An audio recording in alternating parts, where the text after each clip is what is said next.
अस्सलाम वालेकुम। मेरा नाम डॉक्टर आमना सफदर है और मैंने भी रिसेंटली अपना पार्ट 1 क्लियर किया है। पिछले कुछ अरसे से हमें बहुत ज़्यादा इस तरह के क्वेश्चंस आ रहे थे कि व्हाट इज़ पार्ट 1, तैयारी किस तरह से की जाए, कौन से सब्जेक्ट्स हैं इसमें। तो इन सारे क्वेश्चंस का आंसर करने के लिए आज मैं ये शॉर्ट सी वीडियो बना रही हूँ। इस वीडियो में बेसिकली मैं अपना पर्सनल एक्सपीरियंस शेयर करूंगी कि मैंने किस तरह से अपनी पार्ट 1 की तैयारी की और मेरा पार्ट 1 पास हुआ। पहले पोर्शन में मैं आपको ये बताऊंगी कि व्हाट इज़ पार्ट 1 और दूसरे पोर्शन में मैं आपको ये क्लियर करूंगी कि इसमें सब्जेक्ट्स कौन कौन से होते हैं, इसमें आपने किस तरह से तैयारी करनी है, कितना टाइम आपको रिक्वायर्ड है। इन सारी चीज़ों के अलावा अगर आपका कोई क्वेश्चन होगा तो आप नीचे प्लीज़ कमेंट्स में दे दीजिएगा, मैं आपको ज़रूर आंसर करूँगी। और कुछ FCPS का रिलेटेड मटीरियल भी है मेरे पास, तो जिस बच्चे को वो चाहिए वो काइंडली नीचे कमेंट बॉक्स में लिखते हैं, मैं आपको प्रोवाइड कर दूँगी। पार्ट 1 बेसिकली CPSP कंडक्ट करवाती है। ये स्पेशलाइजेशन का एंट्री एग्जाम है जिसको पास करने के बाद आप पाकिस्तान के टर्शियरी केयर हॉस्पिटल्स में और CPSP अप्रूव्ड प्राइवेट हॉस्पिटल्स में अपनी ट्रेनिंग स्टार्ट कर सकते हैं।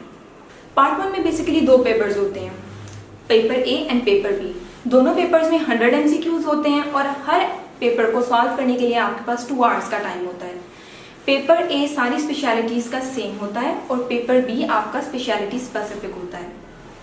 कोई नेगेटिव मार्किंग नहीं होती पेपर में। और पेपर A और पेपर B को आपको 75% मार्क्स आपने इंडिविजुअली लेने होते हैं पार्ट 1 को पास करने के लिए।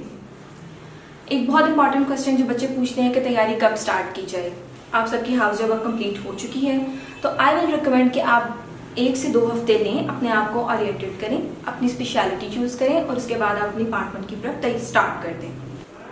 टाइम कितना रिक्वायर्ड है ये डिपेंड करता है, स्टूडेंट टू स्टूडेंट भी वेरी करता है और इस चीज़ पे भी डिपेंड करता है कि आप साथ जॉब कर रहे हैं या नहीं कर रहे।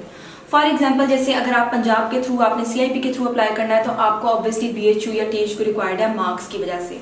तो अगर तो आपने BHU करना है तो मैं हाईली रिकमेंड करूँगी आप फौरन से हाउस जॉब के बाद अपना BHU स्टार्ट कर दें ताकि आपकी जो स्पेशलाइजेशन है वो जल्द से जल्द स्टार्ट हो सके। बट अगर आपने BHU नहीं करना तो प्राइवेट जॉब करने की ज़रूरत नहीं है।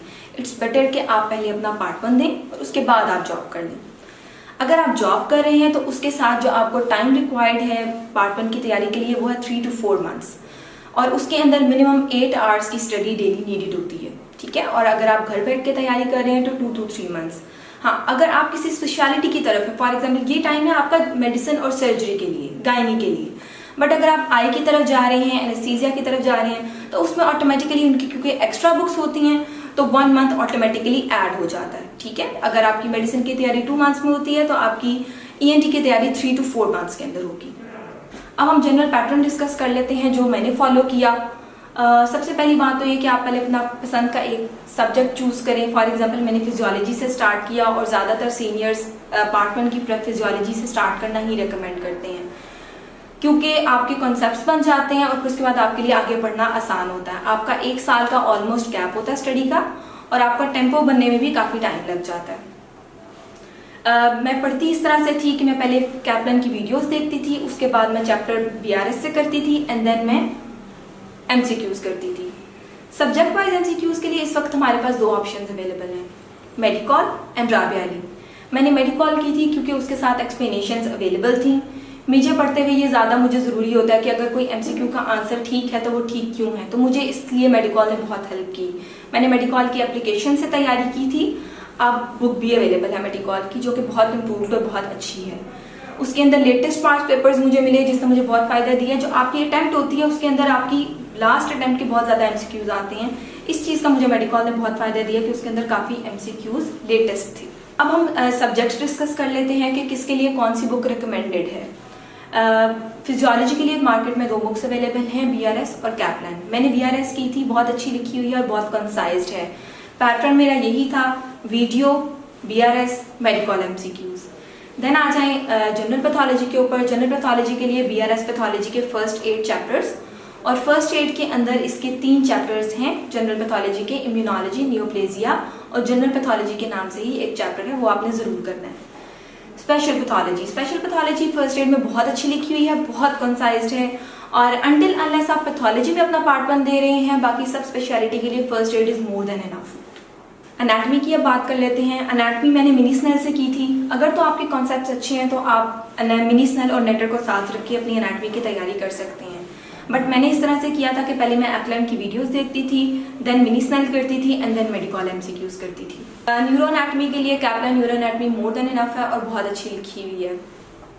जो माइनर सब्जेक्ट्स हैं, for example pharmacology, biochemistry, micro, ये आपको फर्स्ट एड में बहुत अच्छी लिखी हुई हैं, आप वहाँ से पढ़ें और साथ मेडिकल एमसीक्यूज मोर देन इनफ। बायोकेमिस्ट्री के लिए तो आप सिर्फ एमसीक्यूज भी कर लेंगे तो दैट्स फाइन। देन एम्ब्रियोलॉजी और हिस्टोलॉजी, ये दोनों के लिए एक छोटी सी बुक अवेलेबल है मार्केट में, हाई यील्ड, वहाँ से आपने करनी है। और अगर तो आप गायनी में पार्ट 1 दे रहे हैं तो आपको एम्ब्रियोलॉजी थोड़ी सी डिटेल चाहिए, otherwise high yield is more than enough. First aid आपकी पार्ट 1 के लिए मोस्ट इंपॉर्टेंट बुक है। फर्स्ट एड में बेसिकली सिस्टम वाइज अप्रोच है। फॉर एग्जांपल एक सिस्टम की सबसे पहले एम्ब्रियोलॉजी होगी, then anatomy, physiology, then special patho and pharmacology. वो तमाम चीज़ें जो आप दूसरी बुक्स में से पढ़ चुके हैं वो आपको दोबारा से फर्स्ट एड में से करने की ज़रूरत नहीं है।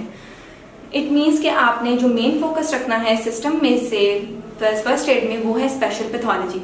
बाकी तमाम चीज़ें आप ऑलरेडी बाकी बुक्स में से कर चुके हैं। ये मैंने आपको एक बेसिक गाइडलाइन पार्ट 1 की आपको दे दी है। इसके अलावा अगर आपके कोई क्वेश्चंस होंगे तो आप प्लीज़ नीचे कमेंट्स में दे दें, मैं आपको ज़रूर आंसर करूंगी और स्पेशलिटी से रिलेटेड वीडियोस भी आपको बहुत जल्द प्रोवाइड कर दी जाएंगी। Thank you so much and best of luck.